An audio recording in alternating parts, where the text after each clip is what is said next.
Renacast.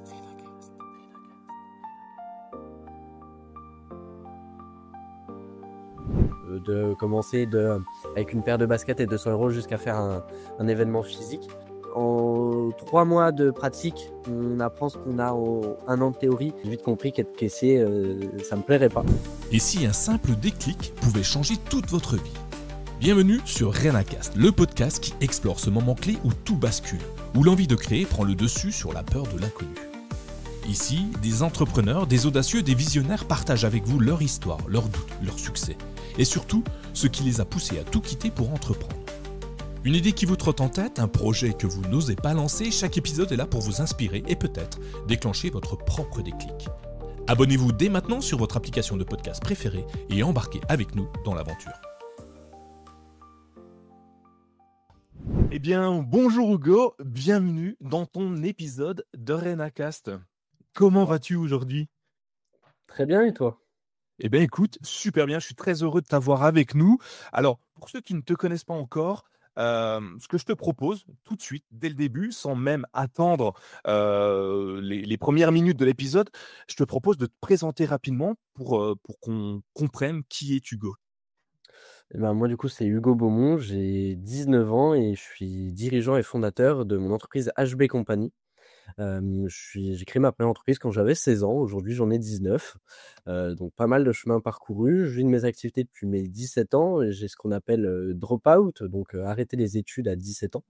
J'ai, juste passé mon bac, très rapidement, on va dire. Je suis pas beaucoup allé en cours en, mon année de terminale, mais j'ai validé mon bac pour faire plaisir à mes parents et puis maintenant je fais à 100 % mes activités. Ok, donc hyper intéressant. À 17 ans, tu gagnes ta vie grâce à ton entreprise, mais tu t'es lancé donc à 16 ans plutôt peut-être encore, non? Ou tu avais déjà une appétence et... Avant, les activités que j'avais, c'était sur, les déclarations d'impôts de mes parents, où je répartissais, du coup. Et puis à mes 16 ans, je me suis émancipé, donc je suis devenu, majeur aux yeux de la loi, pour pouvoir justement créer, mon entreprise. D'accord, donc tu t'émancipes, donc c'est quelque chose d'hyper important. À 16 ans, est-ce qu'on a les épaules pour? Tu vas me le dire, a priori, ça a bien marché pour toi. Mais comment tu en es venu à te dire: «Bon, bah, faut que je m'émancipe, du foyer familial»? Est-ce que tu as été accompagné? Est-ce que toi, tout seul, dans ton coin, avec les recherches sur internet, tu t'es dit: «Tiens, faut que je comprenne et comment ça fonctionne, comment, ne pas, embêter mes parents sur mes revenus qui commencent à être conséquents»? Et à quel moment tu as pensé à ça? Bah, en fait, c'est que j'ai pas trop eu le choix non plus. C'est qu'au bout d'un moment, bah, on est limité et puis ça devenait une activité professionnelle. Donc forcément, bah, en France, au bout d'un moment, faut créer une société, c'est obligatoire. Et du coup, bah, j'ai pas trop eu le choix, je me suis renseigné. C'est assez compliqué parce que normalement, on s'émancipe pour des problèmes familiaux, pas pour, ce genre de choses. On passe devant un juge des tutelles et cetera. C'est quelque chose qui, paraît à la fois simple, mais en réalité qui est très lourd, d'un point de vue administratif et même, sur les répercussions. Ça fait quand même qu'on est majeur aux yeux de la loi, que tout est différent. Je prends l'exemple, mais quand j'étais au lycée, du coup, si je suis absent, c'est moi qu'on appelle parce que je suis mon responsable légal. Ouais, effectivement, oui, effectivement. Tu t'auto-excuses du coup, de ton absence. C'est ça. OK et donc tu en viens à te dire: «Bon, bah, faut que je franchisse le cap». Mais, donc déjà, comment tu as créé ta première structure à tes 15 ans? Quels ont été les leviers qui t'ont dit: «Tiens, je veux devenir entrepreneur, enfin, en tout cas, je veux faire une activité professionnelle, de mon côté» et comment à 15 ans, on a déjà cette idée-là? Bah, j'ai toujours aimé tout ce qui touchait à internet, un peu bidouiller. J'ai commencé par faire un peu des sites internet, vers mes 13 14 ans. Ça gagne plutôt bien honnêtement, mais ça me plaisait pas trop. Donc j'ai vite arrêté parce que, même si certes il faut, bah, gagner de l'argent, quand même, je me suis toujours depuis un moment consacré sur ce que j'aime faire et pas, ce qui me rapporte le plus. Et tout ce qui est stratégie de marketing, de communication m'intéressait beaucoup plus. Donc je me suis vraiment mis à fond là-dessus et j'ai commencé à, travailler à fond sur ça, à me renseigner, à apprendre, toujours un peu en autodidacte avec, bah, YouTube, les réseaux de manière globale. Et c'est comme ça que, bah, j'ai amené, je dirais, j'ai eu la chance de faire des jobs d'été assez jeunes, dès mes 14 ans. Et en fait, bah, j'ai vite compris qu'être caissier, ça me plairait pas. Donc et que les études, c'était pas forcément, ce qui m'intéressait. Les études, ouais, c'est pas ce qui m'intéresse et du coup, bah, faut bien trouver des solutions, on va dire et puis, bah, entreprendre était, pour moi, l'une des solutions. Donc ouais, effectivement, beaucoup de choses, qui t'ont aidé. Donc moi, il y a un truc qui m'interpelle tout de suite, dans ce que tu me dis, c'est que tu fais des sites internet à 14 ans, sauf que, les études, c'est pas quelque chose qui te passionne. Comment on apprend à faire du site web? Parce que l'air de rien, il y en a qui font des études pendant des années et des années pour commencer à développer des sites web. Il y a du langage informatique. À 14 ans, est-ce qu'on l'a déjà? Enfin, visiblement, toi, oui. Mais moi, à 14 ans, j'étais plutôt à jouer aux petites voitures et à taper dans le ballon dehors avec mes potes. Comment tu t'es lancé dans le web? Donc, ouais, certes, ça te plaît, au départ en tout cas, mais tu as appris donc avec YouTube, il y a des chaînes en particulier qui t'ont aidé? Tu as lu des livres? Enfin, pourquoi en fait? Envers ça. Alors, j'ai pas lu de livre, ça fait pas longtemps que je lis des livres. Ça a jamais été mon truc, on va dire. Ça va faire que 2 mois que je lis des vraiment des livres, c'est assez nouveau pour moi, on va dire ça. C'est Mais surtout des vidéos YouTube et puis, à chercher sur internet, honnêtement, on peut tout trouver aujourd'hui sur internet, gratuitement. À apprendre et après, j'ai appris à coder, j'avais des bases. Après je partais beaucoup de templates, je faisais des sites assez simples quand même, hein, des sites vitrines, ce genre de choses, hein. On n'était pas sur des choses très complexes. Mais en fait, en bidouillant avec un peu des templates et cetera, on peut réussir à sortir quelque chose de quand même propre et qui tient la route. Alors c'est pas le plus parfait, mais en même temps, quand on est un gamin de 13-14 ans, on n'est pas non plus payé énormément, mais ce qui est normal pour moi, ça allait très bien et ça convenait, à ceux à qui je produisais les sites internet.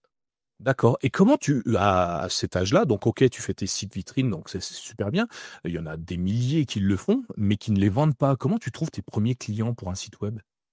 Honnêtement, un peu le bouche à oreille et puis le côté, bah, pas cher honnêtement et puis il y a des fois un peu le côté soutenir un gamin. Alors après j'en ai pas fait non plus énormément, hein, mais c'est ce qui m'a, on va dire, lancé et puis, commencer à comprendre qu'en fait en une journée de travail, je caricature, mais je pouvais gagner on va dire 1 000 € quoi. Alors la plupart du temps je touchais pas d'argent, c'était des cadeaux qu'on me faisait, mais, par exemple quand j'avais, ouais 13-14 ans, j'ai eu un iPhone 11. Moi, j'étais comme un fou, au collège d'avoir le dernier iPhone. Forcément, c'était top pour moi et ça me convenait parfaitement parce qu'en même temps, bah, j'avais pas besoin de gagner des milliers d'euros, chaque mois. Oui, en plus tu vis, chez tes parents à ce moment-là sûrement, donc tu as le gîte et le couvercle peut-être qui te protègent, donc c'est vraiment de l'appoint en un premier temps. Donc un iPhone 11, c'est juste énorme, surtout, que c'est des produits hyper chers. Donc du coup, tu évolues de cadeau à cadeau. À un moment, tu te dis: «Bon, on va peut-être en faire un business, peut-être qu'on va gagner de l'argent». Donc tu t'émancipes, tu crées ton entreprise, et à ce moment-là, tu crées quoi comme type d'entreprise et vers quel, statut peut-être tu as décidé d'aller à ce moment-là? D'abord en micro, parce que l'avantage, c'est que sur du service, bah, on marge énormément et j'ai très peu de frais parce que, bah, j'ai juste à être derrière mon ordinateur. Après passer en EI, au régime réel simplifié, et puis aujourd'hui, je suis en EURL. D'accord, donc une belle progression, sur tes activités.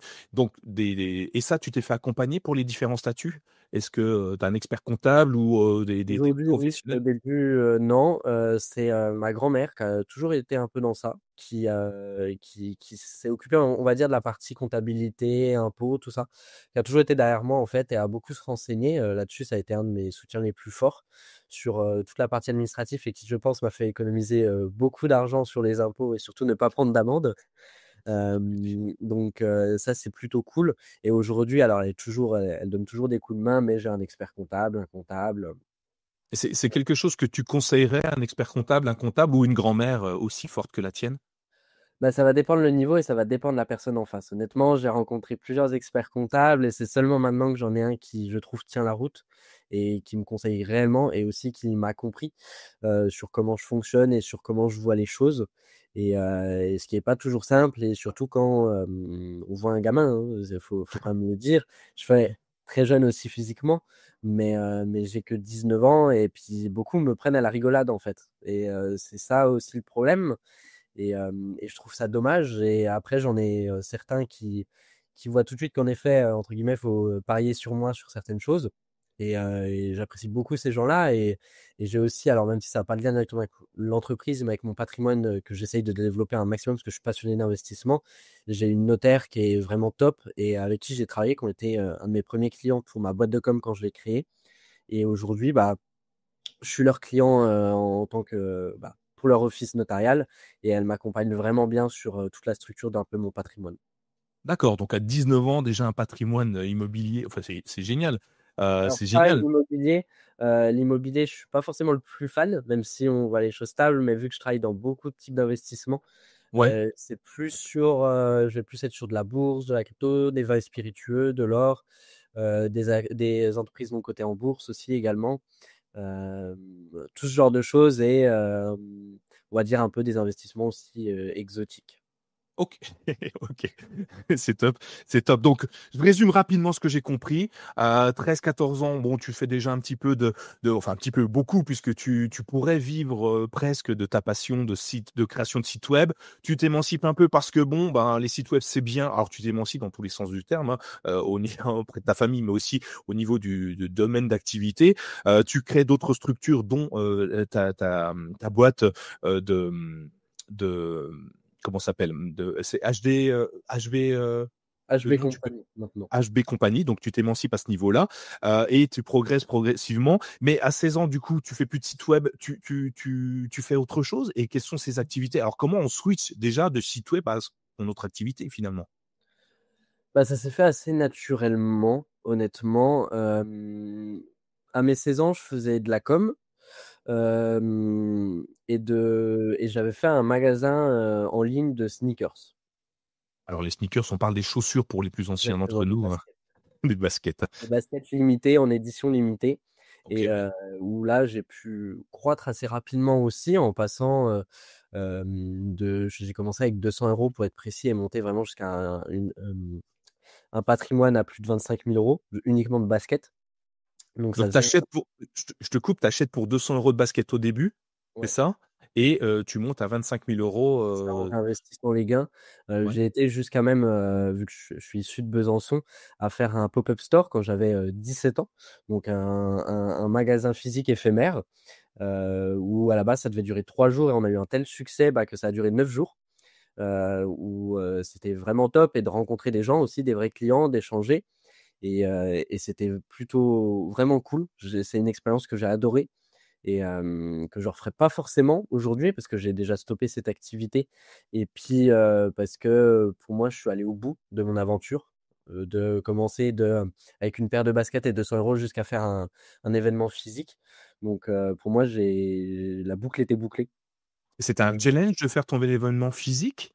Tu t'es Mais dit: «OK, je commence avec mes 2 baskets, enfin ma paire de baskets sur internet et mon objectif terminal, c'est j'ouvre les portes physiquement d'un magasin. Une fois que c'est fait, c'est OK». C'était déjà comme ça que tu t'étais défini? oui, parce que le marché changeait déjà quand même énormément et dès mes débuts, c'est vrai que c'était un peu le graal de pouvoir, faire ça, et je suis content de l'avoir fait en plus quand j'étais encore, quand j'avais 17 ans, donc ce qui était pas simple. Je sais que même le 1er jour d'ouverture, il y avait une queue devant la boutique d'une dizaine de personnes, hein, et les gens pensaient que j'attendais avec eux. En fait, ils s'attendaient pas à ce que je sois le vendeur et même pas que le vendeur, le patron en fait de Ouais. vraiment, cette activité-là. Et c'était plutôt cool et c'est vrai que, forcément, on a de la dopamine à fond de voir il y a 10 personnes qui attendent l'ouverture du magasin avec impatience. On avait fait un système de corners bon plan avec des prix, de paires à prix cassé, mais vraiment, des prix incroyables qu'on pouvait trouver nulle part ailleurs et on avait fait justement exprès un événement spécial pour ça, une soirée spéciale et c'était mais la folie et honnêtement, j'en garde un très bon souvenir. Et pour moi, j'étais allé au bout de l'activité, je m'étais fait kiffer et j'avais gagné aussi pas mal d'argent, je m'étais fait connaître et pour moi, ça a été une belle expérience que j'ai pu avoir et donc ouais, pour moi, je suis allé au bout de cette aventure-là. C'est pour ça que j'ai stoppé parce que aussi je préférais partir sur d'autres choses où je me suis concentré, même si je pense qu'on en reparlera plus tard. Mais maintenant, c'est vrai que je suis concentré sur 2 grosses activités qui est, en effet, on va dire ma boîte de com. Boîte de com, ça fait très général mais parce que je veux pas forcément rentrer dans les détails précis de ce que je fais, parce que je fais beaucoup de sur-mesure. J'ai pas une offre à dire: «Il y a telle offre», c'est que du sur-mesure et après une partie où du coup, j'accompagne des particuliers à investir dans les vins et spiritueux. Aussi peut-être un détail qui peut être, important à dire, je pense, mais aujourd'hui j'ai une équipe, de 7 personnes, avec moi. Donc Effectivement. c'est plutôt cool. Ah, tu m'étonnes. Donc, tu passes de jeune étudiant à jeune chef d'entreprise, jeune manager, beaucoup de casquettes sur une seule tête, c'est pas mal, avec des petites épaules pour l'instant et qui, au fur et à mesure, grandissent et vont porter des projets encore plus grands. Moi, j'ai une question qui me vient en tête parce que je discute avec beaucoup d'entrepreneurs ou de futurs entrepreneurs et ce que tu as fait à tes 17 ans, ouvrir un magasin, c'est pas anodin. Est-ce que tu as des tips à leur donner? Bon, j'ai une idée, je veux vendre une paire de chaussures, ça pourrait être tout et n'importe quoi finalement en fonction de tes affinités. Toi, tu as choisi des sneakers, tant mieux mais comment on arrive j'imagine très facilement un site web, ça c'est simple, hein, on peut créer un site vitrine très rapidement, on a des outils qui sont très, très simples, aujourd'hui si on veut faire de la vente en ligne. Je vais pas citer les noms, mais vous trouverez sur internet plein de solutions, clés en main pour créer une boutique en ligne. Mais toi donc tu crées ta boutique en ligne, ensuite tu fais un magasin, mais comment on passe de l'un à l'autre? Parce que j'imagine, qu'il y a des portes à ouvrir, voire à défoncer. Il y a un budget aussi parce qu'on n'ouvre pas un magasin sans avoir d'argent. Donc tu avais 200 € certes, mais avec ça, on peut pas ouvrir un pas de porte dans un magasin, dans une grande surface ou une ville. Comment tu es allé chercher, la possibilité de créer, d'ouvrir, les portes de ce magasin? Bah, en fait, déjà, après, il faut savoir qu'il s'est quand même passé du temps entre le départ et bah, bien 2 ans, hein, parce que j'ai commencé vraiment à 15 ans ça, donc c'était à mes 17 ans, que j'ai pu faire cet événement. C'est le côté, déjà, j'ai pas cramé mon argent. Honnêtement, c'est ça aussi, j'ai beaucoup réinvesti mes gains. Même aujourd'hui, je suis pas quelqu'un, après, parce que c'est dans ma nature, à dépenser beaucoup. Je suis clairement pas à plaindre sur mes revenus, mais je suis quelqu'un qui dépense très peu. Alors parce que je peux me le permettre aussi, parce que je suis jeune et que j'ai pas nécessairement besoin de beaucoup de choses, hein. J'ai pas une vie de famille ou quoi que ce soit, donc naturellement ça aide. Mais c'est de réinvestir mes gains, pas cramer même quand je commençais à gagner de l'argent, de vraiment penser sur du long terme. Et après pour le physique, bah, c'est un peu au culot, c'est aller démarcher, demander et discuter. Et je dirais, honnêtement, mais être sympa, en fait. Montrer et faire en sorte que ça soit gagnant-gagnant pour tout le monde, pour ceux avec qui, du coup, j'avais pu un peu collaborer, pour justement cet événement. Et pour moi, le côté d'être honnête, et respectueux, ça ouvre beaucoup de portes. Et surtout de, pas se la péter aussi, être humble sur, tous les aspects. Je pense que c'est important parce que je pars vraiment du principe qu'on ne sait pas, comment vont évoluer les gens, en fait. Dans 20 ans, ça se trouve, la personne qu'on est en train de serrer la main aujourd'hui, qui est juste étudiant, bah, en fait, ça peut être un grand patron d'une grande boîte qui a créé son entreprise et que plus tard, ça peut être intéressant de faire des affaires avec. Et si en fait, quand il a 20 ans, on le traite comme de la merde, bah forcément dans 20 ans, il va dire: «Bah non» en fait. Et du coup, pour moi, c'est important de penser au futur sur du long terme. Je suis beaucoup sur tout ce qui touche au long terme, que ça soit au final d'un point de vue monétaire ou dans mes relations. Et pour moi, c'est important de justement être humble, respectueux et puis aussi, bah, quand même tenter sa chance. C'est pas pour autant quand on dit être respectueux et sympa, ne pas, l'ouvrir et ne pas, partager ses idées quand on n'est pas d'accord. Mais je pense qu'il y a des façons de le faire, tout simplement. O OK, donc en gros, tu tapes aux portes des gens, tu vas les rencontrer, dans des lieux privés, publics, dans des séminaires, je sais pas, c'est ce que tu allais faire dans des cafés d'affaires ou, des rencontres entrepreneurs? C'est comme ça que tu as réussi à obtenir ton bail? Puisque c'est un bail peut-être précaire pour, quelques Non, jours, mois? c'était pas un bail, c'était vraiment, pour le coup, ils prenaient une commission sur les bénéfices, générés. Et ça, c'est une négociation que toi, tu as eu, Ouais. fait ou, ouais, c'est tu as dit: «Moi, je vais pas rester longtemps, je te propose 5, 10, 15, 20%, je sais pas et ça Mmh. c'est toi qui nous le diras si tu as envie de nous le dire, mais tu lui as proposé un retour sur investissement et peut-être même plus rentable pour lui, pour la période que tu as eue, de faire, de faire des pourcentages de tes ventes Ouais, plutôt que puis de louer. vu que j'avais réussi à faire, ils vendaient aussi, bah, des vêtements, ce genre de choses. Bah, forcément, ils avaient un intérêt d'amener du public aussi, chez eux, à côté. Donc, il y avait, tout du de la stratégie qui était autant gagnant pour moi que pour eux. Et je pense que c'est ça aussi qui a fait que ça a marché. C'est le côté que en fait, je suis gagnant, ils sont gagnants et les deals gagnant-gagnant, c'est toujours les meilleurs, hein. Et ouais, bah, effectivement. Et comment tu as défini justement ce deal gagnant-gagnant? Tu as choisi d'aller voir ces personnes-là parce que tu savais que ça allait être gagnant-gagnant? Ou tu t'es dit: «Je vais au fur et à mesure, au fil de l'eau et à un moment donné, je trouverai le bon deal»? Non, j'avais déjà bien mon idée en tête, dans ma stratégie. En fait, je savais ce que je pouvais leur apporter et en effet ce qu'ils pouvaient m'apporter. Et c'était le côté d'être honnête je sais que vous allez m'apporter des choses, forcément, Mmh. dont déjà l'emplacement physique, hein, tout simplement. Mais moi, j'avais quand même une communauté aussi sur les réseaux sociaux. Le côté que ça leur fait de la pub, ça leur coûte aucun frais, ils prennent aucun risque. C'est que du plus de prendre justement, de la commission sur, ce que je peux vendre, et sachant que je fais pas de concurrence parce qu'on vendait pas du tout les mêmes choses. Donc il y avait vraiment un aspect pour moi que c'était gagnant pour eux, gagnant pour moi, et c'est ça qui a marché. Et après parce qu'en effet, j'étais venu avec déjà ma stratégie en tête pour que ça soit gagnant pour eux, gagnant pour moi, et c'est important. Donc ouais, travailler sa stratégie avant d'aller voir les personnes, c'est une bonne idée du coup. Je pense que ça peut être hyper intéressant. Et quand tu crées ta stratégie, alors je te pique tes tips, hein, je suis désolé, mais quand tu crées ta stratégie, tu fais quoi? Tu fais de l'OSINT sur la personne en particulier? Tu vas chercher dans les bas-fonds d'internet ou parler à leurs proches pour trouver leurs points faibles ou leurs points d'intérêt, et ensuite une fois que tu as monté le dossier, tu attaques. Enfin, comment on fait pour aller chercher le gagnant-gagnant? Il y a forcément une astuce. Bah, je suis pas allé dans des extrêmes honnêtement, je réfléchis quand même assez vite, et le côté c'est que j'ai tout de suite vu ce que je pouvais leur apporter. Je suis pas allé, fouiller dans leur vie, pour faire du chantage ou des menaces. J'ai pas eu besoin de faire que ça, donc c'est plutôt cool, mais plus sérieusement, non, comme je l'ai dit, le côté être, sympa, montrer qu'on veut juste être honnête, et je Mmh. pense ça, j'en parle beaucoup, mais même, sur mes sociétés actuelles, forcément j'ai des sous-traitants, des collaborateurs, en fait, de payer rapidement déjà et de payer correctement, c'est game changer pour moi, pour une activité, et les gens sont plus sympas. Je prends un moment, j'avais une petite galère de trésor avec et par contre, un de mes prestataires, fallait vraiment qu'il me fournisse sa prestation. En fait, je lui ai dit: «Écoute, j'ai juste un petit souci de trésor, est-ce que tu peux me faire ta presta? Je te paye dans une semaine», et vu qu'il sait que je paye correctement et que je paye tout comme il faut, bah, il m'a dit: «Ouais, pas de souci», il m'a fait confiance, et du coup, au final, pour moi, c'est une des bases quand même, l'argent, parce que ça fout honnêtement dans la merde, on peut le dire, des gens, de pas payer en temps voulu, et je suis le 1er à le savoir parce que, bah, des fois, j'ai des clients qui me payent en retard, et hem et pour moi, du coup, c'est important ça, et c'est quelque chose sur lequel, je lésigne pas, de vraiment, payer quand il faut mes collaborateurs et les prestataires avec qui je peux travailler.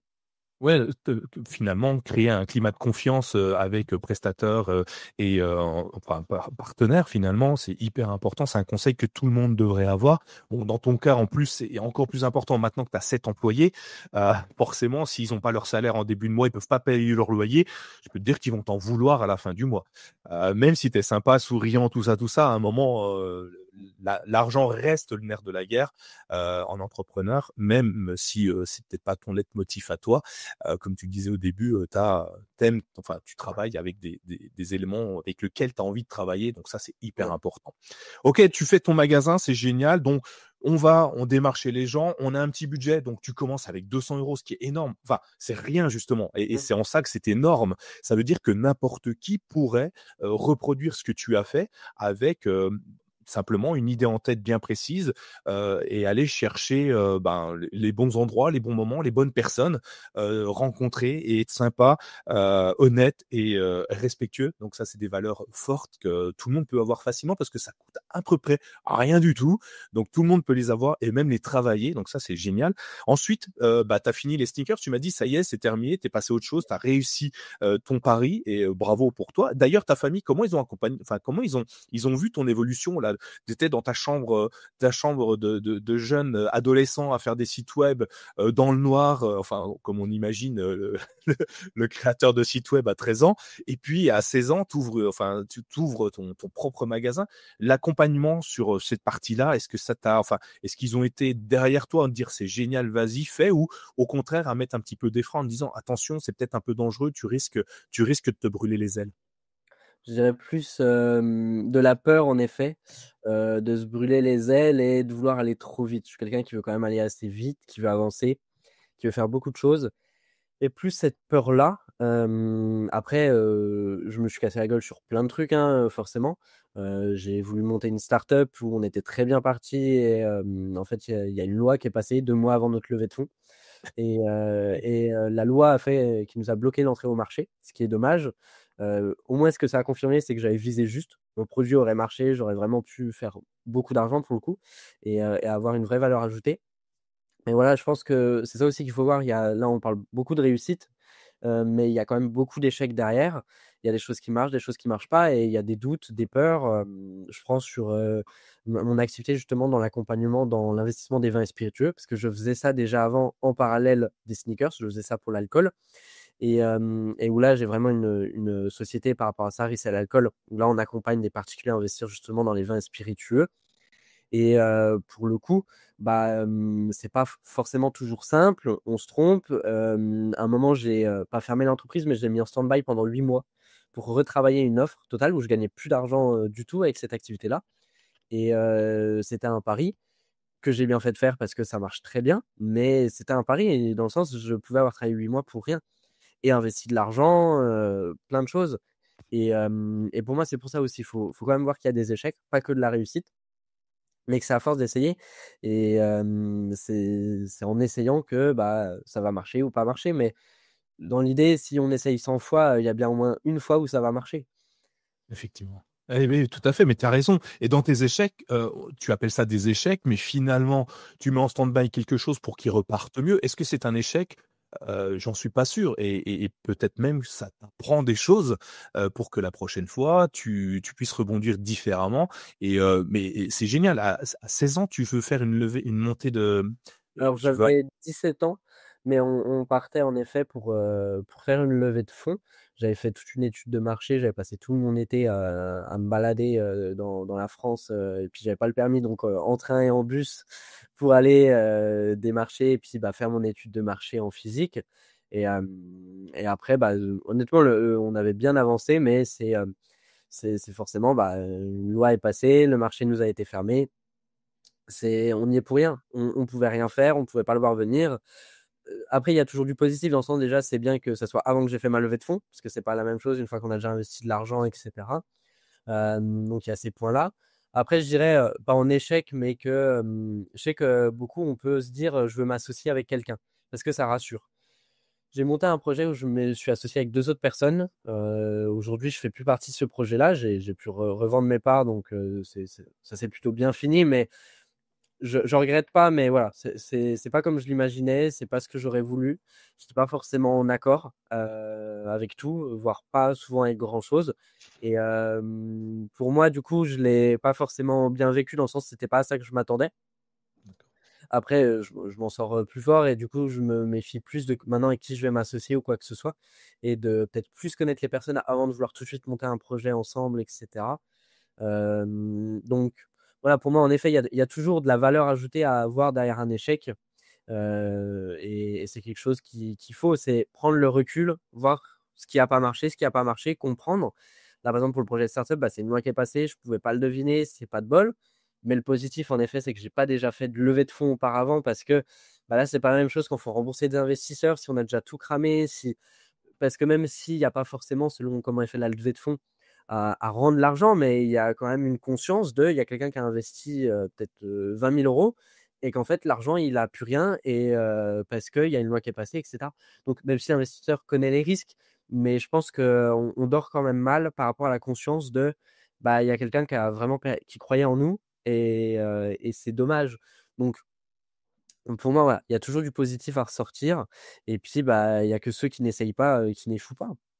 Effectivement, c'est bon, un bon précepte, il faut essayer pour y arriver, hein. La Française des Jeux le dirait: 100 des gagnants ont tenté leur chance, hein. Donc ça marche très, très bien effectivement. Donc une levée de fonds, enfin une tentative de levée de fonds à 17 ans, c'est fou, hein, c'est impressionnant. Bon, ça marche pas, mais c'est pas grave. Moi, ce qui m'intéresse, c'est OK, tu as essayé de faire une levée de fonds, tu as 17 ans, comment les autres, enfin ceux qui potentiellement pouvaient investir en toi, t'ont fait confiance? Parce que tu le disais tout à l'heure, tu es plutôt jeune physiquement, forcément. Quand on regarde ta carte d'identité, bah oui, effectivement, tu es jeune. À un moment, comment tu persuades les gens à te faire confiance aussi jeune? Est-ce que tu mets une cravate? Est-ce que tu mets un costume? Ou, ouais, une question de fou pour les plus jeunes qui nous écoutent, qui auraient envie, qui ont pas la chance, de paraître plus vieux ou je sais pas si c'est important de paraître plus vieux d'ailleurs, mais tu vas nous en dire un petit peu plus dessus. Comment toi tu as fait? Beh, le côté déjà être authentique, ça sert pas forcément le costume cravate, hein. À cette époque-là, j'avais même pas de costume et aujourd'hui, je n'ai toujours pas de cravate. Donc je vais être le mauvais exemple pour ça, mais c'est le côté avoir un projet qui est solide quand même, dans l'idée. Après, j'ai envie de dire, peu importe qui en tout cas, quasiment peu importe la personne qui vous propose un projet, si c'est solide, que vous y croyez, bah, vous allez le suivre en fait et on apprend à découvrir une personne. Après, quand on est des jeunes comme moi, parce que j'en connais pas mal et j'en côtoie beaucoup, il y a aussi des gens qui investissent pas réellement dans un projet, mais dans une personne, qui croient plus à celui qui porte le projet plutôt qu'à vraiment l'entreprise qui monte. Donc, il y a ces 2 aspects-là et après j'échange beaucoup avec des investisseurs, je pense à un groupe d'investisseurs exprès pour les jeunes qui s'appelle, The Quest, sur Paris, avec qui, j'ai de bonnes relations et je m'entends bien. Par exemple, eux ont été, directs avec moi dans le sens, peu importe mon projet, en fait, ils souhaitaient pas spécialement investir chez moi parce qu'ils trouvaient par contre que j'avais quand même un peu trop le syndrome de l'objet brillant, que je me concentrais pas sur une tâche pour eux. En effet, j'ai plusieurs activités qui marchent, mais que je suis pas focus sur une. Et pour eux, dans les personnes qui cherchent à avoir chez eux, bah, je suis pas cette personne-là parce qu'ils cherchent une personne qui est sur une chose depuis limite des années. Et ce que je comprends totalement. Donc, dans le sens où vous pouvez toujours trouver quelqu'un et l'objectif, c'est toujours voilà, d'échanger, de discuter et après faut une relation de confiance et faut pas non plus, je dirais, partir forcément avec le principe, faire de l'argent, ça fait un peu cliché, mais c'est vrai parce que, honnêtement, je pense que tout le monde, une fois qu'il est dans l'entrepreneuriat, si on voulait vraiment faire de l'argent, on serait pas allé dans l'entrepreneuriat, par rapport à toute la pression qu'il y a autour. Je caricature, mais autant faire des études, à HEC, être, en banque d'investissement et puis gagner très bien sa vie. Une stat que j'aime bien, c'est entre 13 000 $ par mois et 1 million par mois, le niveau de bonheur augmente que de 5%. Donc, Effectivement. c'est parce qu'une fois qu'on touche 13 000 $ par mois, on peut tout s'acheter, on peut faire tout ce qu'on veut, on n'aura pas de problème de fin de mois ou quoi que ce soit. Et c'est pour ça que le niveau de bonheur augmente très peu au final par rapport à toutes les autres choses et qu'il n'y a pas que l'argent. Et c'est quelque chose à prendre en compte. Et c'est comme je disais, moi aujourd'hui, certes, je gagne de l'argent et je suis pas à plaindre, mais je fais surtout quelque chose qui me plaît et que j'ai pas réellement l'impression de travailler. Donc c'est quelque chose qui est cool, j'ai une certaine liberté, mais il y a aussi une pression derrière qui est quand même là. Ouais, puisque à ton âge, 19 ans, tu as des employés. Aujourd'hui, tu leur dois, de pouvoir, avoir un revenu régulier forcément puisque tu as signé un contrat avec eux. Et tu dois avoir une pression assez forte sur les épaules en te disant: «Il faut absolument que ça marche parce que j'ai cette vie, cette vie», c'est le cas de le dire, «entre mes mains», parce qu'ils comptent sur toi et sur, tes actions. Donc, tout ce que tu peux faire sur les réseaux sociaux pourrait impacter, leur vie personnelle. Toutes tes décisions que tu vas prendre également. Alors, je veux pas t'acculer de, de tous les mots, hein, mais ça reste quand même quelque chose de fort et d'important et ça peut le matin te lever avec une pression de malade. Comment tu le gères ça? C'est pas toujours simple, je dirais, parce qu'en effet, il y a le côté, s'il y a pas d'argent qui rentre, il faut quand même, payer des gens. Donc c'est pas forcément simple parce que, moi autant pas me payer, bah, voilà, c'est mon problème. Mais en effet, j'ai, je pense, un dans notre équipe, Fred, il est père de famille. Ouais, il a vraiment une famille à nourrir derrière. Donc j bah, lui, il y a vraiment un problème s'il a pas d'argent à la fin du mois. Donc c'est quelque chose comme ça. Après, je dirais, j'ai le positif que, bizarrement, on fait le plus de chiffre d'affaires à chaque début de mois. Donc ça rassure tout de suite le mois de voilà, on a fait notre minimum pour rentrer dans nos frais. OK, c'est nickel. Donc ça rassure. Après, je dirais, je m'habitue encore à ça, aujourd'hui. C'est pas toujours simple. Après, vu que je suis quand même sur une idée de croissance, ben, j'ai pas non plus le choix de prendre des personnes pour m'accompagner parce que je peux pas tout faire et il y a des gens qui sont meilleurs dans des domaines que moi, donc autant qu'ils travaillent, pour moi. Et c'est tout ce genre de choses. Et après ça reste du risque honnêtement, il y a le risque zéro n'existe pas. Après c'est sûr, on dort pas forcément bien toutes les nuits et cetera selon ce qui se passe et ça, c'est une pression que par contre quand on se lance, on s'attend pas du tout. Oui, donc on peut s'y préparer quand même? Honnêtement, je pense pas forcément parce que c'est très particulier. Parce que, après je dirais ça dépend aussi de chacun, de comment on est, dans notre nature. Mais, on a quand même le côté, bah, que, il y a des gens qui dépendent de nous, il y a des responsabilités, il y a voilà, il y a plein de choses qui rentrent, en ligne de compte et c'est assez particulier. Honnêtement, ça fait pas non plus très longtemps que j'ai vraiment une équipe. mais c'est quelque chose qui est assez nouveau pour moi encore, donc j'aurais pas forcément le recul pour. Mais je pense que ce qui compte, c'est toujours, comme je le dis, être honnête. Et puis, voilà, je sais que je cache pas mes chiffres ou quoi que ce soit. Moi, je suis 100% honnête avec eux. Bah, forcément, quand ça marche bien, bah, ils gagnent plus. Quand ça marche moins bien, ils peuvent gagner un petit peu moins. Ça va dépendre dans le sens où on est assez corrélés. Et après, les personnes qui bossent avec moi, c'est des gens qui croient forcément au projet. Moi, je tiens attention à ça, que pour eux, on peut vraiment, je caricature, mais faire des milliards carrément sur nos méthodes, sur notre plus-value. Et le côté aussi qu'ils aient des tâches bien définies et où ils voient vraiment qu'ils ont une valeur ajoutée. D'accord, donc ta boîte de com, c'est là où tout le monde travaille avec toi. Donc ces personnes-là, on pourrait tous ouvrir une boîte de communication. Est-ce qu'elle fonctionnerait? Je ne sais pas, mais toi, en tout cas, ça a l'air de très très bien marcher. Tu te lances tout de suite dans la com seul ou tu décides de commencer directement avec une équipe? Non, j'ai commencé seul. Alors après, mon équipe est plus sur ma deuxième activité quand même, qui est l'investissement dans les vins et spiritueux. Sur l'activité boîte de com, je suis beaucoup la tête pensante, on va dire, parce que du coup, je fais la com pour l'autre boîte aussi, forcément, notre activité. Donc, c'est pour ça, le côté, je suis quand même la tête pensante de toute la stratégie marketing, et cetera. Alors, je travaille avec des copywriters, des monteurs vidéo, tout ce genre de choses, hein, où là, c'est plus de l'opérationnel assez simple. Donc ça, c'est délégué très facilement. Mais après, je pense que aussi, j'ai le côté vouloir aller chercher de la perfection et je prends toujours les meilleurs dans leur secteur, en fait. Et c'est ce qui, je pense, me permet aussi d'avoir de bons résultats, c'est qu'ils peuvent coûter cher, plus cher que la moyenne, mais c'est des gens dont je suis convaincu qu'il n'y a pas meilleur qu'eux dans leur domaine d'activité. Et donc, pour moi, que forcément, sur du long terme, je vais avoir des résultats avec eux.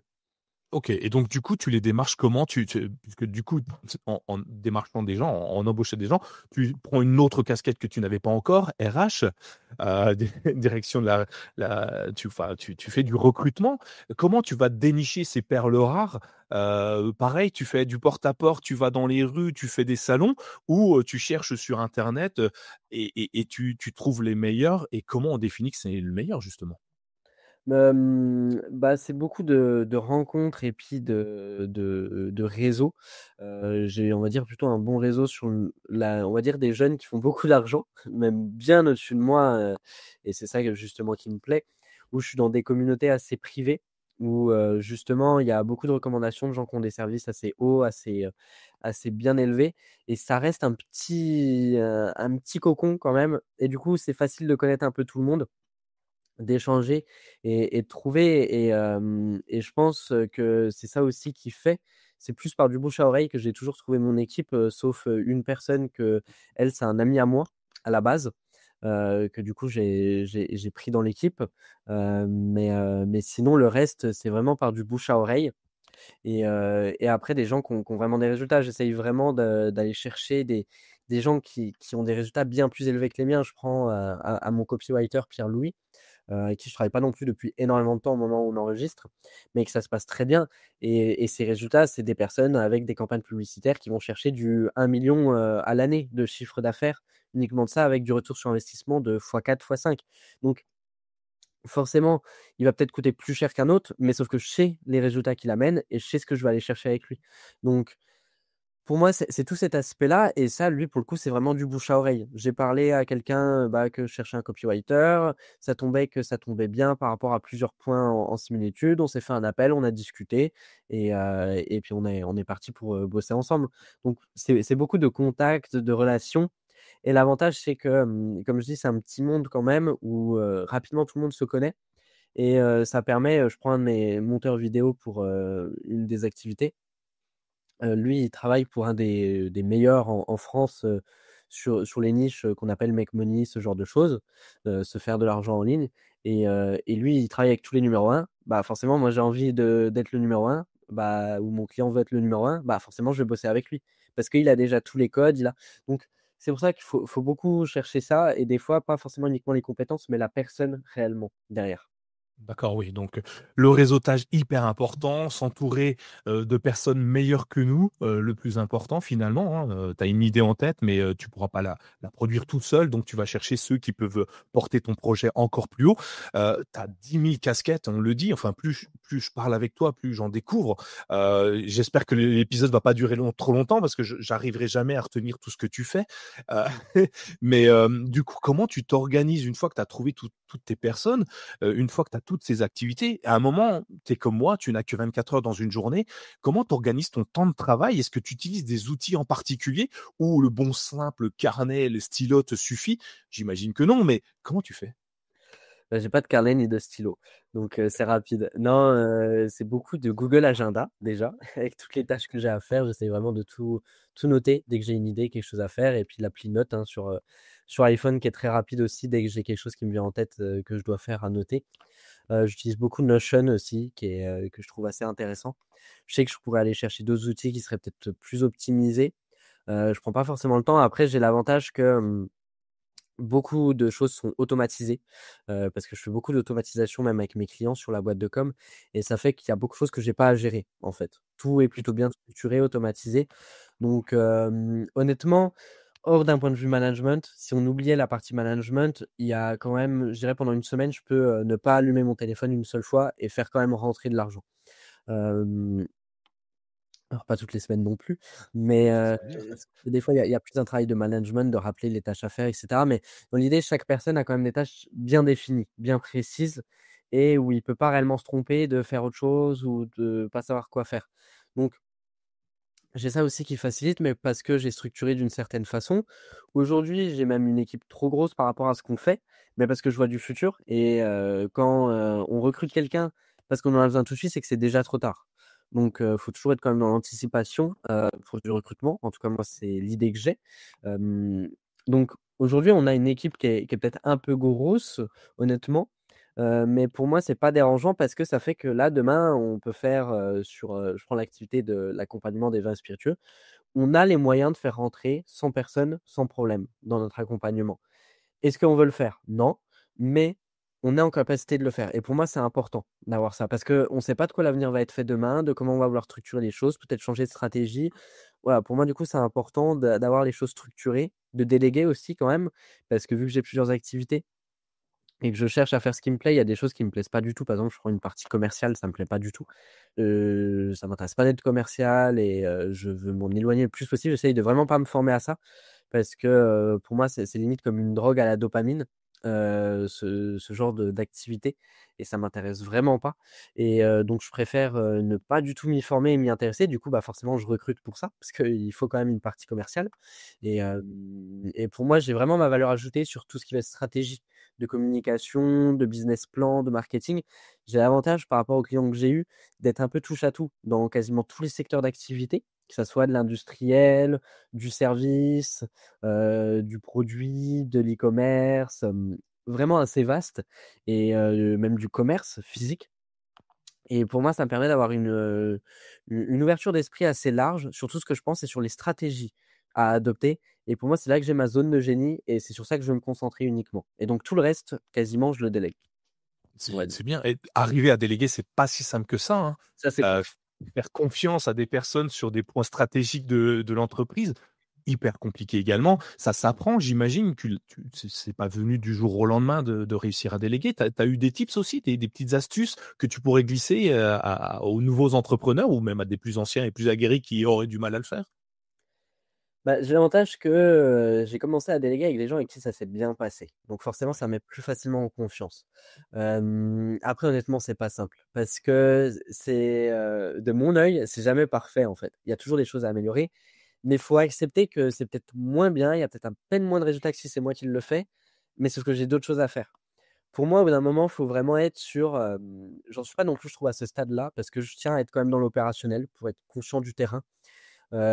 Mais à prendre du recul et limite avoir le seul métier, c'est de réfléchir à la stratégie pour faire, perdurer et croître notre entreprise. Aujourd'hui, j'ai quand même ça à faire, mais pas que. Pour moi, je reste quand même un peu dans le personnel pour être conscient de la réalité du terrain parce que, il y a aussi quand même beaucoup de patrons qui, arrivent à bien déléguer, je caricature, mais arrivent à leur tour d'ivoire et en fait, après ne plus avoir conscience de comment le marché évolue, le terrain est, bah, c'est là qu'on se casse la gueule. Donc moi, je veux vraiment pas tomber dans ça. Je pense que c'est important. Faut trouver un juste milieu. Après forcément, c'est pas pareil pour une boîte comme moi qu'une une boîte qui a 100 employés où là, forcément, on peut pas être en bas de l'échelle à chaque fois. Donc c'est compliqué, faut faire confiance, essayer de trouver les bonnes personnes quand même. Je pense qu'il y a un travail en amont, mais c'est sûr, c'est compliqué de déléguer.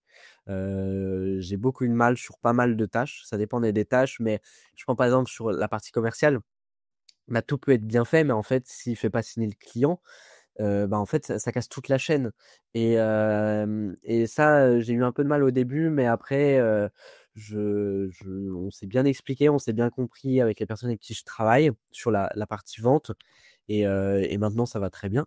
Même s'il y a des fois quelques petits points, forcément à faire remonter où moi je suis pas satisfait, mais dans l'idée, c'est à l'écoute. Après ça, c'est du management. Mais c'est voilà, c'est parfois compliqué, même par rapport à mon âge. Je prends, si je dis pas de bêtises, le plus vieux, dans l'activité, il a 35 ans. Il a eu un très beau cursus, il a fait beaucoup de choses, il a d'autres boîtes aussi à côté. Mais forcément, bah, des fois, il a raison sur des points, que des fois moi j'ai du mal à entendre et puis des fois j'ai raison sur des points mais qu'il peut avoir du mal à entendre donc aujourd'hui ça va mieux parce qu'on est vraiment sur une bonne entente, on s'est vraiment, compris et on s'habitue à travailler ensemble. Mais des fois c'est pas toujours simple, surtout au début et je pense que ça c'est avec l'expérience et essayer, hein, surtout. Et des fois, je pense qu'il faut savoir, mettre son cerveau en pause. Moi, je l'ai fait, et ça a bien marché les quelques fois où je l'ai fait, mais c'est juste: «OK, je suis pas d'accord avec ce qu'il dit, mais il a l'air d'avoir de meilleurs résultats que moi, donc je ne réfléchis plus, je fais exactement ce qu'il dit OK. et je vois ce qui se passe». Et pour l'instant, Et ça t'a pas desservi? non, ça m'a réussi plutôt. C'est pas simple à faire honnêtement, surtout quand on n'est vraiment pas d'accord sur les points de vue. Mais je pense que c'est aussi ça, être un bon chef d'entreprise, c'est des fois, en fait, savoir reconnaître que la personne peut être meilleure que nous ou même si elle n'est pas forcément meilleure que nous, mais sur certains aspects peut avoir une ouverture d'esprit mieux que la nôtre et donc des fois savoir dire: «OK, j'essaye et au moins j'aurais tenté» et ça a marché pour moi, le peu de fois que je l'ai fait. Hem C'est pas simple honnêtement parce que, je sais que dont une fois où j'ai dû vraiment, pour moi j'allais faire foirer mon business, alors que pas du tout au final et je pense que si j'avais pas fait ça, j'en serais pas là aujourd'hui. Et je pense que c'est important et aussi de s'entourer de personnes qui sont quand même au-dessus de nous et c'est un peu le cliché de, on est, le reflet des personnes les 5 personnes avec qui on traîne le plus et le cliché, bah, on côtoie 5 millionnaires, on sera le 6e millionnaire. Hem Et pareil dans l'autre sens. Donc si on est avec, ces 5 personnes qui travaillent pas, bah, on va être la 6e à pas travailler. Donc pour moi, c'est important cet aspect-là et de bien s'entourer de bonnes personnes et honnêtement, c'est ce que j'ai fait tard, c'est passer sur des contenus, payants, sur de la formation. Honnêtement, je l'ai fait assez tard et ça a vite changé beaucoup de choses chez moi. Sur ma façon de penser, je dépense beaucoup plus, mais parce que dans la nature du français, il y a le côté, on voit pas le retour sur investissement. On voit juste l'argent qu'on sort. Quelqu'un, on le fait gagner 100, il a mis que 10, il va surtout se rappeler qu'il a dû mettre 10. Alors Mmh. qu'aux États-Unis, c'est: «Ouais, il m'a fait gagner 90, bah, je vais mettre encore plus» et en France, on a du mal et moi, j'ai vraiment dû travailler sur cet état d'esprit-là et aujourd'hui, honnêtement, je pense que là, sur les derniers mois, j'ai dû dépenser 20 000 € en montée en compétences juste sur moi et il y a des choses qui m'ont pas énormément servi, mais des fois, c'est des tout petits détails qui vont nous aider à aller plus loin et ça, je l'ai fait tard malheureusement, je regrette Tu et 19 ans. mais par rapport dans le sens, j'aurais pu le faire beaucoup plus tôt. Si D'accord. j'avais eu cette ouverture d'esprit, aujourd'hui, je l'ai compris, donc c'est plutôt bien et j'ai beaucoup moins de problèmes à investir, sur moi en compétences qu'avant et ce qui m'a fait vraiment croître sur plein de choses. Je me forme beaucoup aux États-Unis, hein, c'est un peu le cliché, mais qui est vrai quand même, surtout dans le marketing et comment et ça, je trouve ça c'est vraiment, game changer de passer à des steps supérieurs en partageant et même sur le fait de gagner du temps. Au bout d'un moment, quand on gagne de l'argent, on se rend compte que, gagner de l'argent, c'est pas le plus compliqué, mais économiser notre temps, c'est compliqué et donc quelqu'un, des fois, qui peut me faire gagner, 30 heures de formation ou 30 heures à faire des recherches, bah, je vais le payer parce que, bah, je sais que aussi mon taux horaire rapporte plus à ce que je me concentre sur mes valeurs ajoutées. OK, donc c'est un conseil que tu peux donner à ceux qui veulent se lancer ou qui sont déjà, dans l'entrepreneuriat, c'est de se former, et Mmh. peut-être d'arrêter de s'auto-former à un moment donné. C'est bien pour se lancer et après il faut aller chercher, les clés des gens qui ont 10 ans, 15 ans, 20 ans d'expérience, qui se sont plantés 100 fois avant toi et qui ont Ah, ressorti des je points, sais non? pas, un de mes mentors, il a juste 1 an de plus que moi, mais et il m'a Bah, il est beaucoup vieux, disons. mais après parce que aussi il a des objectifs, c'est pour moi, il a 1 an de plus que moi, il fait, 10 fois plus de CA que ce que je fais par mois. C'est-à-dire en 1 mois, il fait quasiment ce que je fais en 1 an. Pour moi, j'ai énormément à apprendre de lui, même s'il a 15 ans de plus que moi et donc faut aussi voir et par rapport au secteur d'activité, je dis n'importe quoi, mais quelqu'un qui est capable de monter des franchises de façon, énorme et cetera, il a une, valeur ajoutée qui est immense, mais aujourd'hui, ça a pas d'intérêt pour moi et aussi bien se renseigner sur les personnes et cetera, avec qui on veut travailler parce que ça reste un travail, hein, ce qu'on fait et pour moi, c'est ouais, les meilleurs conseils que je peux donner par rapport à ça. OK, donc un mentor, c'est hyper important. Tu en as un? Tu veux nous donner son nom, qu'on aille aussi, écouter ce qu'il fait et comment il travaille et comment on peut J'ai peut-être, pas réellement un s'inspirer? mentor bien défini, honnêtement, en fait, ça va dépendre des secteurs d'activité. Après sur le marketing, il y en a un que faut connaître absolument, c'est, Alex Hormozy, aux États-Unis qui est très, très, très bon en marketing. Il travaille avec sa femme qui est très forte aussi en marketing et malheureusement en France, il y a encore quand même pas tant de gens que ça qui le connaissent, alors qu'aux États-Unis, c'est le gars avec, Russell Brunson et ces 2-là et malheureusement les gens écoutent pas assez. Je sais que par exemple moi, je donne des cours en école de commerce, en master, en bac+5 et le premier cours j'ai commencé par, «Est-ce que vous connaissez ces 2 personnes-là?» donc Alex Hormozy et Russell Brunson. Non, je montre les sociétés, ça leur parle pas. J'ai fait: «Bah, c'est simple, vous avez tout à apprendre du coup». Parce que justement pour moi, c'est, important de connaître ça, ces astuces-là. C'est la réalité des choses qu'on a du retard sur les États-Unis. Ce qui marche aux États-Unis aujourd'hui marchera dans 2 ans, donc autant être dans les premiers. Il y a plein de choses comme ça et que malheureusement les gens des fois n'ont pas assez l'ouverture d'esprit. Surtout en France où ça reste, je trouve, un petit monde, un petit comité et peu importe au final où on est même physiquement en France, que ça soit sur du Paris ou des petites villes. Moi pour qui suis entre, les 2, entre petite ville et grande ville à chaque fois, parce que je suis à Besançon donc petite ville et beaucoup aussi un peu, je développe de plus en plus mon réseau sur Paris, grande ville. Ça reste dans tous les cas des cercles assez fermés, de l'entre-soi et parce que c'est beaucoup comme ça, hein, dans les relations humaines de manière globale et pour moi, voilà, faut essayer d'avoir justement cette ouverture d'esprit à chaque fois et des fois, il y a des gens, bah, qui n'ont pas cette ouverture d'esprit quand on parle et c'est dommage, mais moi, je vois le côté, je me vexe pas, bah, j'aurais tenté, de voir si on pouvait discuter de certaines choses. La personne reste butée, bah, voilà, peut-être qu'il a raison, mais moi, je pense pas à l'heure d'aujourd'hui. On verra, l'avenir nous le dira. OK, ouais, donc tenter les choses et puis, peu importe l'endroit où on est. Si tu devais donner, justement parce qu'en France, on a encore un peu de difficultés, effectivement, comme tu le dis. Si tu devais donner 3 conseils, enfin ou 2 ou 3, hein, peu importe la quantité de conseils, à, des personnes qui aujourd'hui, hésitent encore à se lancer dans l'entrepreneuriat et quels seraient les 3 points qui sont pour toi les plus importants pour le faire? Se lancer, rapidement, je sais qu'il y en a beaucoup qui sont sur le côté, lance-toi le plus rapidement même si tout est pas parfait. Moi, j'ai quand même du mal avec ça. Je dis pas, moi, j'ai travaillé 8 mois sur un produit où j'étais même pas sûr de pouvoir en vendre, alors que normalement on fonctionne pas trop comme ça parce que c'est un gros risque. Mais dans l'idée, réellement se lancer parce qu'on apprend beaucoup plus sur la réalité du terrain que la théorie. En 3 mois de pratique, on apprend ce qu'on a en 1 an de théorie et tout évolue très rapidement. Faut perpétuellement avancer et il y a plein de problèmes qui arrivent qu'on s'attend pas et pour moi, on peut pas tout imaginer, tout faire des stratégies. Je suis beaucoup sur de la stratégie en amont, ce qui me fait anticiper beaucoup de choses, mais il y a quand même des choses qu'on peut pas anticiper et tout ne se passe pas forcément comme prévu à chaque fois. Donc pour moi, vraiment se lancer tôt, essayer si on a un projet ou quoi. Quand on a des idées de projet, ne pas hésiter à en parler. Moi, je sais que j'avais beaucoup peur de ça au début, et en fait, bah, d'échanger avec les gens, c'est mieux parce que les gens ne voleront pas votre idée et même si c'est quelqu'un qui a de l'argent et des moyens, il préférera quelqu'un qui croit réellement au projet, qui va le lancer et prendre des parts dans votre entreprise plutôt que le monter à votre place. Dites-vous toujours que vous avez fait, plus de chemin, que la plupart. se lancer, ça je l'ai déjà dit, mais et après je dirais quand même rester humble et ouvert d'esprit un maximum, sur les commentaires qu'on peut recevoir. Alors des fois, c'est des gens qui vont dire des commentaires qui ont aucun intérêt dans le sens je parle, il y a, je pense un truc tout bête, mais chez mon grand-père qui regarde des contenus que je peux produire, il me fait, «Ah tes vidéos de 15 minutes, elles sont trop longues, faut raccourcir». Mais c'est pas mon prospect, c'est pas ma clientèle.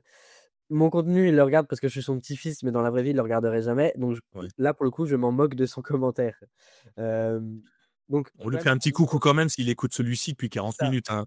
Désolé papy, mais cet avis-là, il m'avait pas servi. Surtout que les gens aiment mes vidéos longues. Donc et ça, je le sais, j'ai eu des retours de prospects ou de clients qui vraiment aiment. Donc pour le coup, c'est juste ça. Faut quand même faire attention aux gens qui vont faire des commentaires, surtout vos amis ou votre famille, qui n'est pas forcément votre cible et qui n'a pas la connaissance que vous avez. Vaut mieux demander à un client, à un prospect. Il faut pas hésiter, moi je questionne beaucoup mes clients, hein, sur des questions sur leur vie de manière globale, pour après moi mieux spécifier mon avatar client sur ce genre de choses. Donc voilà, c'est pour ça, faut écouter les gens, mais faire attention à qui vous donne les avis parce qu'il y a des gens qui n'ont pas une réelle expertise et une valeur ajoutée à donner leur avis. OK, hyper intéressant parce que, effectivement, en parler et tu le dis bien, en parler aux autres, déjà, ça te donne de mon point de vue, ça donne plusieurs points. Si tu en parles, potentiellement, tu as plus envie d'y aller parce que maintenant les gens sont au courant de ce que tu vas faire et ça te donne un petit peu des ailes pour y aller en te disant: «Bah, maintenant que j'ai balancé mon projet, il faut que je le fasse, quoi. J'ai plus le Alors en choix». fait, il y a juste un petit détail, c'est qu'en effet, il y a un peu 2 écoles par rapport à ça. C'est en effet le côté, si je m'engage à faire ça, bah, je veux pas passer pour, on va dire, un con et je vais tenir ce que j'ai dit et aussi, il faut faire attention parce que pour le cerveau, si on parle trop d'un résultat, trop souvent, pour lui, en fait, il va déjà donner la dopamine de comme si on avait le résultat et du coup, ça fait qu'on est après feignant parce que pour le cerveau, il y a déjà eu la dopamine d'atteindre ce résultat. Donc faut trouver le juste milieu, en effet, parler, échanger. Aussi pour si quelqu'un vous dit: «Votre idée, c'est de la merde» et qu'il a vraiment des connaissances. Alors des fois, il peut se tromper, hein, Bien clairement, faut sûr. le dire. Il y a plein d'investisseurs, je prends sur, l'exemple de Qui veut être mon associé, mais aux États-Unis. Une des premières saisons, il y a un gars qui est venu avec un projet d'entreprise, tout le monde lui a dit: «Son idée, c'est de la merde» et sur les dernières saisons, il est avec eux, assis dans les investisseurs parce que son projet, c'était génial. Donc même des gens qui s'y connaissent peuvent se tromper. Bien sûr. Donc voilà, faut toujours quand même prendre les pincettes, être ouvert d'esprit et en effet, c'est, en discuter, mais voilà, les amis et la famille sont pas forcément les meilleurs conseils à chaque fois. OK, top. Ben justement, maintenant que tu as plusieurs années et tu te rends compte que si tu fais un rapide, retour en arrière, ça fait déjà, 5 ans que tu es entrepreneur, c'est ça, hein, à peu près? Il y en a qui l'ont encore pas fait aujourd'hui. Avec le recul, qu'est-ce que tu ferais différemment? Honnêtement, je me serais pas formé sur les mêmes choses. Après, je suis pas trop à on va dire, vouloir refaire le monde sur le passé. Par exemple, je pense que je me serais formé, plus tôt, ça c'est sûr, mais j'aurais, plus investi mon argent sur moi que sur des actions ou quoi que ce soit, même si les actions ça me rapporte, mais dans le sens que j'aurais pu aller chercher plus d'argent que je pouvais générer en me formant plus tôt. Même si j'ai beaucoup appris en autodidacte, mais sur des petits détails sur la gestion d'entreprise de manière globale que c'est des petits détails, mais une fois qu'on les a, sont très importants. Après, je dirais qu'en fait, c'est compliqué parce qu'en soi, je dirais, je me serais formé sur, par exemple, du copywriting ou vraiment des sujets spécifiques. Mais pour moi, d'avoir fait, par exemple, de l'achat-revente de sneakers, aujourd'hui, je le ferai plus parce que pour moi, ça rapporte pas assez. Je trouve par rapport au temps que j'investis, même si à la base j'étais passionné de sneakers. Hem, mais au final, je regrette pas parce que pour moi, j'en serais pas là aujourd'hui. Sans ça, j'aurais pas les mêmes domaines d'expertise, surtout cette ouverture d'esprit comme je parle toujours. Je pense pour, par exemple, l'achat-revente d'alcool, du coup, sur mon autre activité, ça c'est quelque chose où, ça me permet d'avoir une ouverture d'esprit, d'avoir connu justement ça et qu'en effet, j'aurais peut-être plus d'argent, mais j'aurais pas cette ouverture d'esprit donc c'est j'ai pas forcément de regrets et pour moi, si j'en suis là aujourd'hui, c'est grâce à tous les faits cumulés de ce que j'ai pris comme décision dans le passé. Je suis pas à plaindre sur plein d'aspects de ma vie. Aujourd'hui, je pense que j'arrive à avoir quand même le bon équilibre entre quand même, on va dire, profiter de ma jeunesse, parce que j'ai beaucoup de gens qui me disent: «Tu es jeune, profite de ta jeunesse», et le côté, justement entrepreneurial, vision long terme et cetera. J'arrive à bien séparer mon côté pro et mon côté perso. J'ai des potes qui sont en école de commerce ou quoi que ce soit, où je peux très bien faire la fête avec eux. C'est juste, bah, je fais pas la fête avec eux le jeudi soir, par contre, parce que moi, je bosse réellement le vendredi. Et c'est tout genre de choses où je pense qu'il faut justement aussi avoir la discipline en soi. Je peux prendre un exemple tout bête, mais mes potes sont sortis en boîte hier soir et du coup, j'ai dit: «Bah non, parce que j'ai le podcast ce matin et il faut que je sois en forme» et donc c'est pas forcément des regrets, je vais pas passer une soirée avec eux, mais au final, on va boire un verre ce soir, donc c'est pas pareil. Je loupe des choses, mais aussi en même temps, bah, je sais que des fois, ils aimeraient être à ma place.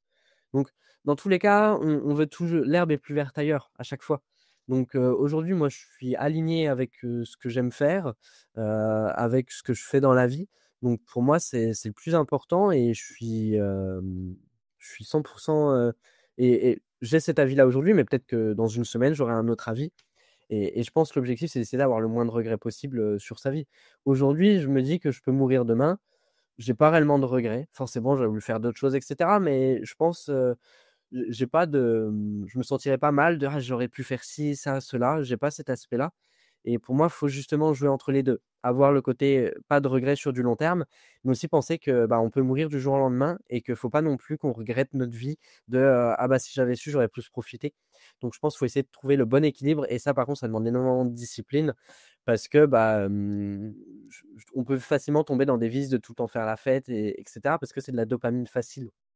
Oui et à ton âge, je dirais, tu gagnes de l'argent, tu pourrais flamber, avoir une Lamborghini, habiter à Dubaï. Enfin, tu vois, tu vois ce que Ouais, de quoi ouais. je parle, mais tu le fais pas parce que tu as cet état d'esprit et c'est hyper intéressant et c'est difficile de l'avoir parce que quand tu gagnes tes premiers centaines d'euros, milliers d'euros et ainsi de suite, tu as envie de te faire plaisir, avoir le plus gros téléphone, la plus grosse télé, la plus grosse voiture, montrer ta réussite aux faces du monde. Toi, tu emmagasines et tu dépenses, intelligemment les choses, tu investis sur toi. C'est pas simple, c'était un bon exemple, bravo à toi en tout cas, merci, de l'exemple que tu donnes à tous ceux qui peuvent écouter le podcast et tous ceux qui sont autour de toi, c'est génial. Tu m'as dit tout au début que tu lisais des livres depuis pas longtemps. Est-ce qu'il y en a un que tu pourrais, préconiser à nos auditeurs? Alors lui, c'est de la triche, je l'ai pas lu, je l'ai écouté en livre audio, mais ne coupez jamais la poire en 2. C'est génial. Je honnêtement, il m'a fait une belle ouverture d'esprit et je dirais aussi L'art de la guerre. Je compte pas faire de guerre, mais sur la gestion de l'entreprise, en fait, si on fait le lien entre les 2, je trouve que c'est important. Par exemple, je sais que dans le livre, il dit, faut pas lésigner sur, les payes des soldats, quand il y a des choses positives, ne pas lésigner sur ce qui peut leur faire plaisir et pour moi, c'est quelque chose à avoir en entreprise, la reconnaissance, tout ce genre de choses et moi, il m'a vraiment structuré en effet, d'un point de vue management, comment faut voir les choses, comment faut traiter les gens, donc l'art de la guerre et ne couper jamais la poire en 2 sur le côté ouverture d'esprit, de justement que tout peut être «négociable» entre guillemets. Heu, Après en livre, récent que j'ai lu, c'est Les 50 lois de la peur de Robert Greene et 50 Cent. Où là, c'est plus, je trouve, un travail sur, plus de la spiritualité. Mais c'est le côté que, en fait, si on revient, les peurs qu'on peut avoir aujourd'hui ne sont la plupart pas justifiées. Les vraies peurs qu'on a, de notre instinct animal, c'est de pas pouvoir manger. Mais vu qu'aujourd'hui, quasiment tout le monde peut manger et on sait qu'on aura un repas ce soir, bah, en fait, on se crée d'autres peurs parce que, c'est comme du fantasme au final. Et C'est heu ça. et du coup, pour moi, ça a un peu recadré et cet aspect-là on peut avoir certaines peurs, mais au final, je sais pas, on va dire, «Ouais, je veux faire, 100 000 € par mois, jusqu'à 80 000, j'ai la peur de pas réussir» et cetera. Ouais, dans tous les cas, j'ai à manger ce soir, en fait. J'ai de l'eau, je suis en bonne santé et que du coup, en fait, bah, je devrais pas avoir de peur. Je caricature là en exemple, mais pour moi, c'est important et ça m'a ouvert l'esprit, pareil et après il y a plein de livres que je dois lire encore. Mais, C'est bien déjà. C'est déjà après pour revenir peut-être juste sur le détail sur comment je dépense mon argent, je suis quelqu'un aussi qui aime beaucoup investir et en réalité mon argent j'ai très peu d'argent, honnêtement en liquidité, mais j'ai tout qui est investi et parce que je kiffe l'investissement et en fait, j'ai de la dopamine à dépenser mon argent dans des actions, dans ce genre de choses, plus qu'à m'acheter, quelque chose en particulier. Donc mais parce que c'est dans ma nature, donc ça aide. Puis après pour les grosses voitures, j'aime bien les voitures, mais je suis pas un passionné auto, donc j'ai pas besoin de grosses voitures et puis j'aime pas le chaud, donc Dubaï, c'est mort aussi. Donc ma nature a fait que tu es resté sur des villes plus sympas. Et C'est et ça. moins chaude. Ouais, mais c'est génial. Ben, écoute, merci. Un petit conseil aux jeunes qui nous écoutent pour se lancer, pour, devenir, le nouveau Hugo, dans quelques semaines, dans quelques mois? Et bah, je dirais échanger, rencontrer du monde, se former, même avec du contenu gratuit honnêtement sur YouTube, vous pouvez trouver énormément. Je prends sur mes 2 activités, j'ai une chaîne YouTube qui est gratuite. J'en ai une, c'est Hugo, /HBC Web où c'est des conseils sur de la communication de manière globale avec des études de cas, 100 gratuit.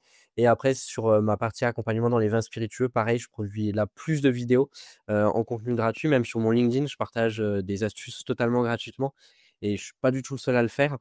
Et je pense que c'est important de regarder si vous voulez vous former. Après, forcément des domaines d'activité, mais si c'est en tout cas sur du marketing, vous avez Alex Hormozy aussi, honnêtement, sa chaîne YouTube, Charlie Morgan aussi. Alors, il faut comprendre l'anglais, mais Charlie Morgan a une formation gratuite de 22 heures sur sa chaîne YouTube. Honnêtement, vous pouvez apprendre à structurer une activité. Après, si c'est plus l'investissement, bah, moi, je parle beaucoup d'investissement sur ma chaîne Resell Alcool, de tout type. Et donc là-dessus, après, voilà, c'est vraiment vous renseigner. Sur internet, vous pouvez quand même trouver tout gratuitement. Donc vous n'avez pas forcément besoin tout de suite de dépenser de l'argent. Donc là-dessus, c'est ça et investissez votre temps au début et après vous investissez votre argent pour gagner du temps. OK, bah, génial, bon conseil. Je vais mettre tous les liens que tu m'as donnés. Alors si tu peux me les redonner, je sais pas si tu me les avais déjà donnés, mais si tu peux me les redonner, je prends. Je leur mets tous les liens parce que, il y en a qui sont exceptionnels. Tes chaînes, j'ai regardé évidemment avant l'interview, quelques alors pas toutes les vidéos parce que tu en as quand même déjà pas mal, mais j'ai Ouais. regardé quelques-unes de tes vidéos. C'est hyper intéressant, bien structuré, enfin propre quoi. J'ai rien à dire, c'est génial. Merci. On va finir cet épisode rapidement, enfin rapidement non, pas rapidement. On va finir cet épisode. Je vais te poser une question. Est-ce que pour les auditeurs de Renacast, tu pourrais, sur l'une de tes activités, celle que tu veux, leur proposer un petit quelque chose pour qu'ils aient envie de te découvrir et peut-être de travailler avec toi dans le futur?